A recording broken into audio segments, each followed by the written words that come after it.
Le projet que nous allons présenter s'intitule « L'énergie hydraulique, une énergie renouvelable » de Adolphe Sullivan, Amour d'Orient et Gamba Dimitri. Le sommaire. Voici les différentes parties, c'est exposé. L'introduction. L'utilisation. Une partie planétaire. La Chine, plus gros producteur d'hydroélectricité au monde. Le fonctionnement. En France. Et l'impact environnemental. Son origine. L'hydroélectricité dans le monde. L'hydroélectricité, la première énergie renouvelable électrique. Une croissance continue dans le monde. Une production majeure dans de nombreux pays. Introduction. Qu'est-ce que l'énergie hydraulique?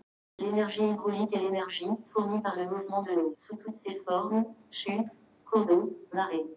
Ce mouvement peut être utilisé directement. Peut-on approfondir? L'énergie hydraulique est connue depuis longtemps.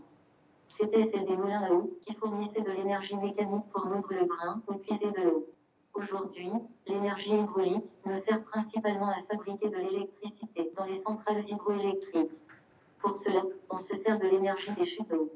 De l'eau qui tombe d'une chute, forte variation d'énergie potentielle, apporte en effet une énergie beaucoup plus concentrée que de l'eau qui coule dans une rivière. Énergie cinétique. L'énergie hydraulique est une manifestation indirecte de l'énergie du soleil, comme beaucoup de sources d'énergie sur Terre, le vent, la houle, la biomasse, les énergies fossiles.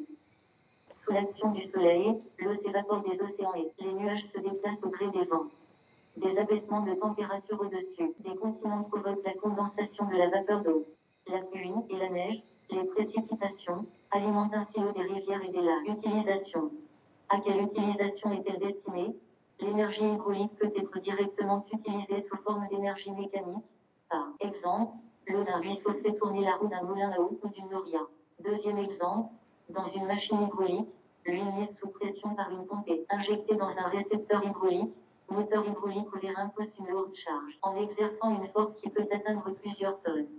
L'énergie hydraulique peut aussi être stockée dans des accumulateurs hydrauliques. Troisième exemple, dans un convertisseur de couple, l'huile propulsée par une turbine sur une autre turbine, transmet un couple sans axe sans grave et avec un effet multiplicateur. L'énergie hydraulique peut également être convertie en énergie hydroélectrique pour la production d'électricité. Premier exemple, une centrale hydroélectrique utilise l'énergie de la hauteur de chute et du débit d'un cours d'eau. Deuxième exemple, une centrale marémotrice utilise l'énergie des marées. Troisième exemple, une hydrolienne utilise celle des courants marins. Et dernier exemple, l'énergie des vagues peut, elle, aussi être exploitée. Partie planétaire. Quels sont les 5 premiers producteurs d'électricité hydraulique? Alors, sur ce tableau ayant pour titre, production d'électricité hydraulique, aussi appelée hydroélectricité. L'unité ici est en TWh, et les données datant de 2004.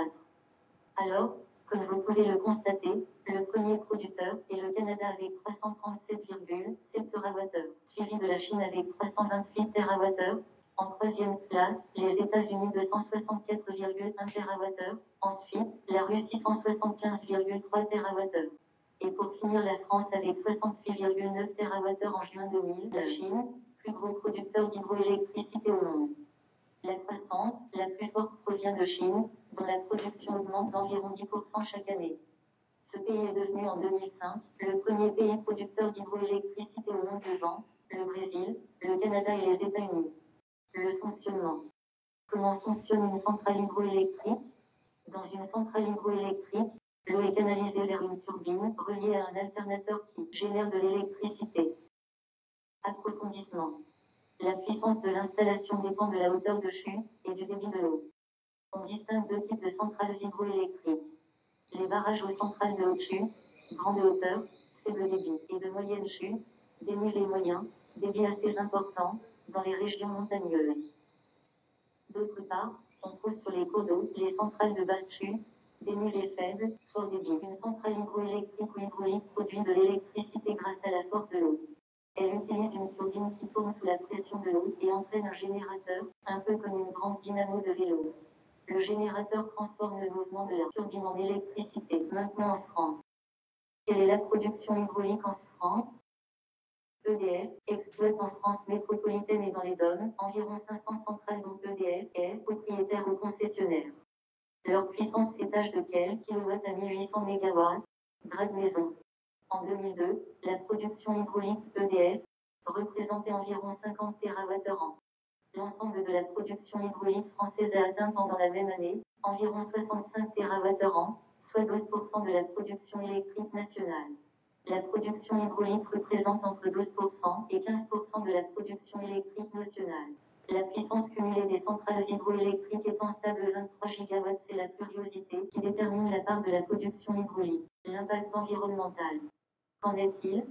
L'hydroélectricité est une énergie renouvelable quelle que soit la taille de l'installation de production. Sous nos latitudes, les barrages ne rejettent pratiquement pas de gaz à effet de serre. Les barrages modifient cependant le fonctionnement hydrologique, biologique et chimique, donc d'éco-régime. D'où vient cette idée d'installer des barrages? La surface du globe est composée d'environ 70% d'eau, surtout salée. L'eau s'écoule des parties les plus élevées de la Terre vers les mers. Ce phénomène se renouvelle constamment grâce au cycle de l'eau. Le moteur de ce cycle est le soleil qui, en réchauffant les lacs et les mers, évapore l'eau et qui s'élève alors dans l'air, se condense et forme des nuages. Lorsque ces nuages sont trop chargés, ils redonnent l'eau à la Terre sous forme de pluie et de neige. L'eau peut ensuite s'écouler par les rivières et les fleuves, et le cycle se renouveler. L'hydroélectricité dans le monde. Quel en est le pourcentage? Avec 16% de la production électrique mondiale, l'hydroélectricité constitue la troisième source de production électrique mondiale, derrière le charbon, 40%, et le gaz, 19%.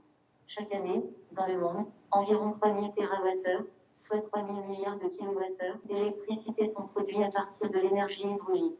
L'hydroélectricité représente près de 20% des capacités électriques mondiales avec 715 000 MW, soit 715 millions de kW.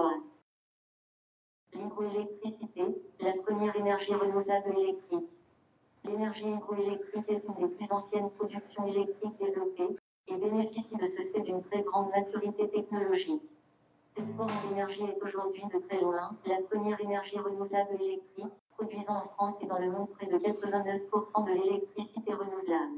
En prenant en compte l'ensemble de l'énergie, chaleur, électricité, transport, etc., l'hydroélectricité représente un peu moins d'un tiers des énergies renouvelables françaises, en deuxième position après l'énergie du bois. Une croissance continue dans le monde. Quelle est la croissance de cette énergie dans le monde? La production hydroélectrique est en croissance dans le monde, passant d'environ 1000 TWh en 1965 à plus de 3000 TWh aujourd'hui. Cette croissance est particulièrement importante en Amérique du Sud ainsi qu'en Asie. Avec plus de 27% de la production mondiale, l'Asie est le premier producteur d'hydroélectricité devant l'Amérique du Nord. Ce continent est également celui dont la croissance est la plus forte, avec une production ayant doublé ces 15 dernières années. Le potentiel de développement reste encore extrêmement important, notamment en Afrique, en Amérique latine et en Asie. Une production majeure dans de nombreux pays. Dans le monde, une vingtaine de pays produisent plus d'un cinquième de leur électricité grâce à l'énergie de l'eau. Une dizaine de pays, dont 4 en Europe, Norvège, Islande, Autriche et Suisse, produisent plus de la moitié de leur électricité grâce à l'hydraulique.